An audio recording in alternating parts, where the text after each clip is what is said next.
নমস্কার, প্রণমামী জগৎ জননীতে আপনাদের স্বাগত। স্বামী বিবেকানন্দ সর্বদা চাইতেন আমাদের দেশের যুবকদের মধ্যে মুক্তির আস্বাদ হোক, জাতিকে মুক্ত করবার জন্য তারা আপ্রাণ চেষ্টা করুক। আর যে মুক্তির স্বাদ পেয়েছে সেই ব্যক্তি কি করতে পারে সে কথাও তিনি বলেছেন। আসুন আজ শুনে নেব সেই কাহিনী। বিভিন্ন জাতির যে বিদ্বেষ বহ্নি এখন প্রজ্বলিত আছে, তাহা যদি নির্বাপিত করিতে হয়, তাহা হইলে দেশে দেশে যুব আন্দোলনের খুব প্রসার হওয়া উচিত। বিভিন্ন জাতির মধ্যে যাহাতে যুদ্ধ বিগ্রহ না হয় এবং পৃথিবীতে শান্তি যাহাতে স্থাপিত হয়, এই উদ্দেশ্যে অনেক দেশের তরুণেরা সংঘবদ্ধ হইতেছে।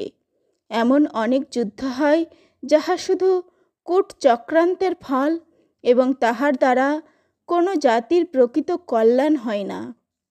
যদি কোনো দিন পৃথিবীতে শান্তি সংস্থাপিত হয়, তবে বিশ্বের তরুণ সমাজই তাহা স্থাপনা করিবে। আজ ভারতের এই হীন অবস্থা কেন? আছে তো সবই: প্রকৃতি, সৌন্দর্য, শারীরিক বল, শিক্ষা দীক্ষা, বীর্য, বিদ্যা, বুদ্ধি, এর কোনোটির তো অভাব নাই। এইসব উপাদান লইয়া আমরা এক নিখুঁত মূর্তি রচনা করিতে পারি, কিন্তু প্রাণ প্রতিষ্ঠার আয়োজন কোথায়? প্রাণ প্রতিষ্ঠা হইবে সেই দিন, যেদিন সমগ্র জাতির মধ্যে মুক্তি লাভের প্রবল আকাঙ্ক্ষা জাগরিত হইবে।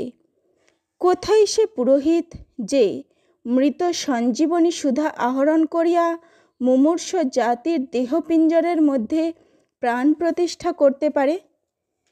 যে ব্যক্তি মুক্তির আস্বাদ পাইয়াছে, মুক্ত হইবার জন্য এবং জাতিকে মুক্ত করিবার জন্য যে ব্যক্তি পাগল হইয়াছে, সে ব্যক্তি অপরকে পাগল করিতে পারে এবং সেই ব্যক্তি জাতির যজ্ঞের পুরোহিত হইবার যোগ্য। আমাদের এই যুব আন্দোলন এইরূপ শত সহস্র পুরোহিত সৃষ্টি করুক। নমস্কার, আজ এই পর্যন্তই। প্রণমামী জগৎজননীর পাশে থাকুন ও শুনতে থাকুন এখানকার আলোচনা। ধন্যবাদ।